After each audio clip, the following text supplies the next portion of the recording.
RL Location Automobile. Pour toutes vos locations de voitures et utilitaires en Guadeloupe, faites appel à RL Location Automobile. Avec RL Location Automobile, réservez en toute tranquillité 7 jours sur 7, 24 heures sur 24. RL Location vous propose une large gamme de voitures et d'utilitaires au meilleur prix sur le site internet www.rl-location.com. RL Location, c'est aussi l'assistance et la livraison. Pour tout renseignement, contactez-nous au 0590 10 66 87. Attention, offre exceptionnelle jusqu'au 20 octobre. Véhicule catégorie A, 15 € par jour. Véhicule catégorie B, 20 € par jour. Martinique Actualité. Dans un arrêté municipal en date du vendredi 4 octobre, la ville de Schœlcher a interdit la baignade sur le plan d'eau de Madjana à titre préventif. Une rupture du réseau d'assainissement serait la cause de cette interdiction. Avec l'aide de camionneurs, une cinquantaine de personnes ont bloqué dès 4 heures du matin tous les accès du carrefour Mao au Lamentin.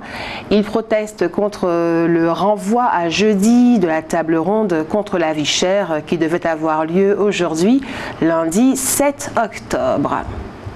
Les forces de l'ordre ont dû faire usage de gaz lacrymogène pour libérer le carrefour Mao. Rodrigue Petitot, le président du RPRAC, a été blessé à la cuisse.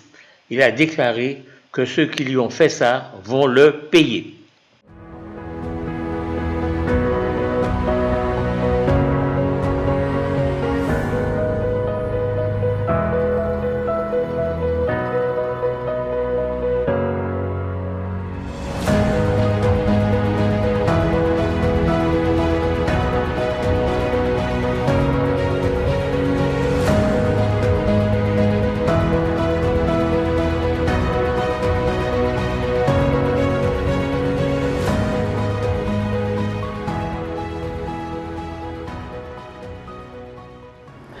Le débat et le vote sur la vie chère qui devait se tenir vendredi 4 octobre à la CTM n'a pas eu lieu. Serge Letchimy, le président du conseil exécutif, a estimé qu'en l'absence de réponse des représentants de l'État à propos de leurs propositions concernant la TVA et de l'annulation de l'octroi de mer sur certains produits, il était prématuré de faire voter un texte. Le débat et le vote sur la vie chère devraient se tenir lors d'une séance plénière spéciale au cours de cette semaine. Les conseillers attendent les réponses de l'État concernant la baisse de la TVA et la suppression de l'octroi de mer sur près de 6 000 produits alimentaires. Les pêcheurs de Martinique sont contents sans l'être vraiment. En effet, la CTM et l'État acceptent de financer à hauteur de 60% l'achat du matériel neuf dont ils ont besoin pour remplacer leurs canaux souvent très vieux. Mais ils n'ont que jusqu'au 27 octobre pour déposer leur dossier, c'est-à-dire notamment trouver les 40% d'apport personnel qu'il leur faut.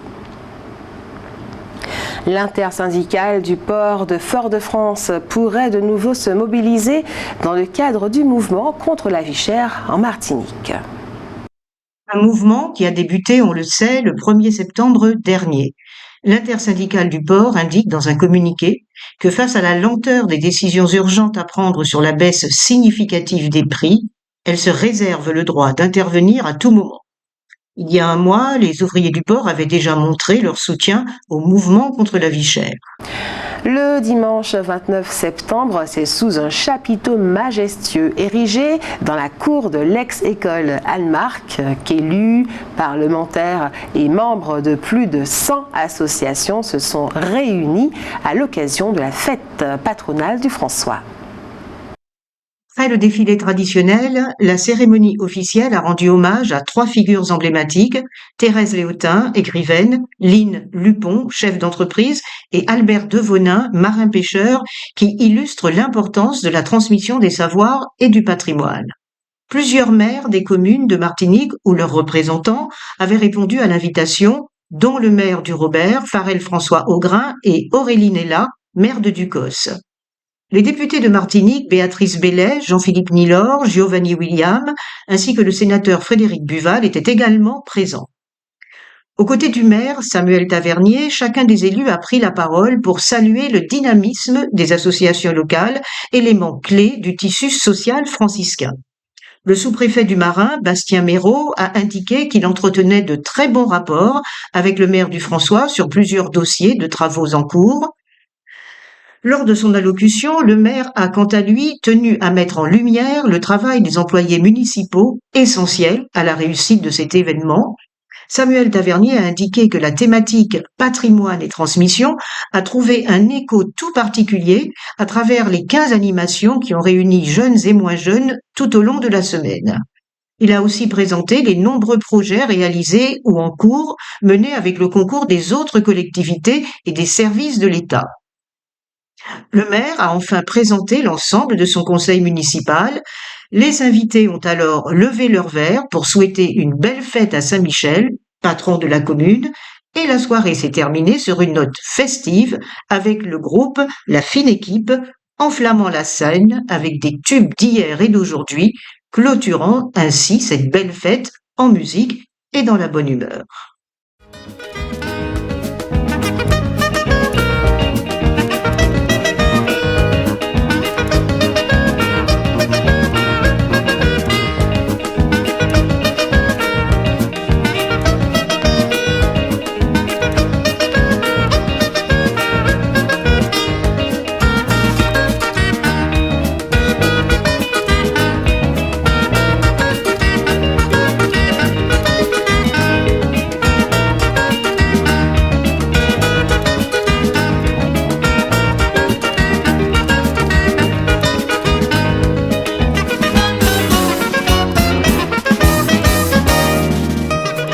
La Martinique a accueilli le tout premier navire de la saison des croisières 2024-2025.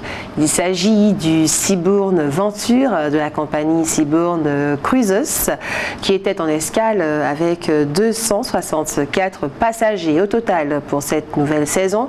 205 escales sont prévues pour environ 440 000 passagers, soit une hausse de 5% de passagers par rapport à la saison précédente.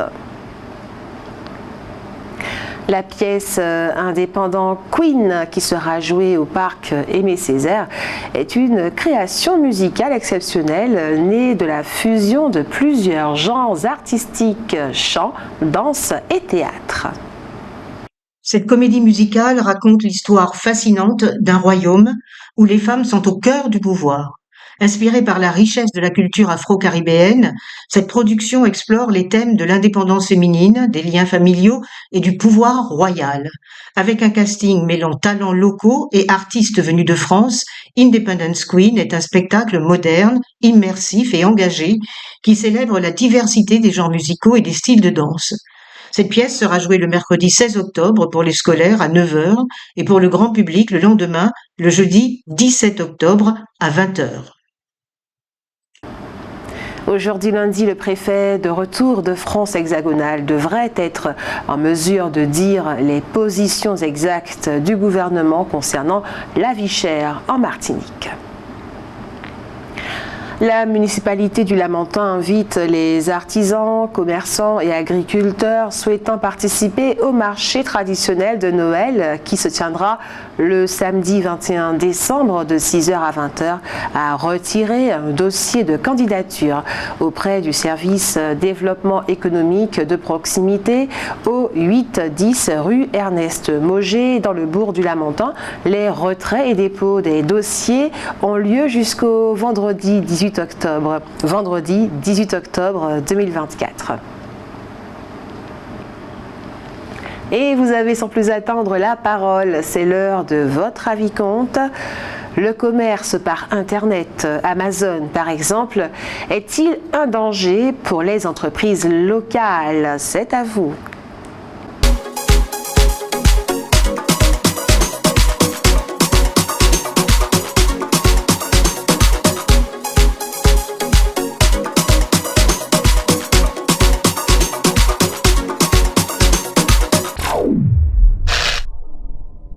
Le commerce par Internet, Amazon par exemple, est-il un danger pour les entreprises locales? Alors, selon moi, ce n'est pas un danger pour les entreprises locales, étant donné que nous avons plein de frais de douane et que c'est exorbitant. Donc, je ne pense pas que cela ce soit un danger actuellement. Non, tout le monde va vivre. Chaque personne a l'espace. C'est l'évolution, qu'on veuille qu'on ne veuille pas, ça va toujours être la même chose. Hein. Oui, je pense, parce que c'est d'ailleurs beaucoup moins cher. Donc, les gens, c'est le porte-monnaie qui compte. Hein. Non, ce n'est pas un danger parce que avec les évolutions des choses, vaut mieux que même les entreprises locales fassent des livraisons, ce serait un plus pour se mettre aussi sur Internet, qu'ils puissent faire des livraisons, enfin utiliser la nouvelle génération, enfin le nouveau système qui est Internet, qui est la technologie. Non, je pense pas. Au contraire, je pense que c'est une bonne chose. Peut-être ça peut plus aider l'entreprise et les clients même. Se développer. Ouais, voilà. À se développer, tout et à avancer. Le commerce par Internet, Amazon par exemple, est-il un danger pour les entreprises locales? Ça peut être un danger parce que nous sommes ici dans un petit marché au niveau de la Martinique. Mais alors, on peut dire en un mot que ça a ses avantages et ses inconvénients. Simplement, c'est ce que je dirais. Alors, danger, oui et non. Puisque bon, quand vous dites local, c'est-à-dire que local, c'est ce qu'il y a ici. Donc, Amazon et tout ça, je pense pas qu'ils aient ces produits-là. Mais pour le commerce en général, oui, ça peut être un frein. Mais en même temps, on est dans l'ère d'Internet, donc c'est un petit peu normal. Ah, ça dépend de la manière qu'on l'utilise. Parce que moi, j'ai jamais utilisé, mais je sais pas. Hein. Peut-être à l'avenir, c'est une bonne chose aussi, hein, je sais pas. Alors, je vais pas trop. Voilà. Moi, je pense que oui, ça peut être un danger, oui, effectivement. Dans le sens où, par exemple, des produits que que les commerçants locaux vendent peuvent se vendre moins cher sur ce genre de site, quoi. Donc, Outremernews.fr, le site de l'actualité outre-mer, 24 heures sur 24 et 7 jours sur 7. Retrouvez la chaîne Outremer News sur YouTube.